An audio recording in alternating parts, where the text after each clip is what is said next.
Il y avait une question sur les régions inhabitables. Oui, on est sur des risques de plus en plus complexes.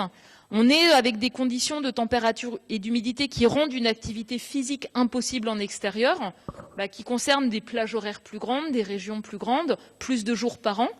Donc ça sape la productivité du travail, ça sape les rendements agricoles, notamment dans les régions tropicales. Et donc ça rend des risques vraiment de plus en plus complexes, difficiles à gérer. Et quand on regarde les pires scénarios, en fait les pires scénarios, c'est-à-dire ceux qui montrent les obstacles les plus grands à l'adaptation, les obstacles les plus grands à réduire les émissions de gaz à effet de serre, c'est ceux associés au repli nationaliste. Augmentation des conflits, augmentation des tensions, plus de dépenses militaires, moins de capacité à investir pour décarboner ou pour s'adapter, barrières douanières qui rendent les nouvelles technologies plus difficiles à acquérir, donc qui rendent plus chères, moins abordables, ce qui permet de décarboner ou d'agir. Et ça, c'est un vrai point de préoccupation dans le contexte actuel, hein, c'est clair.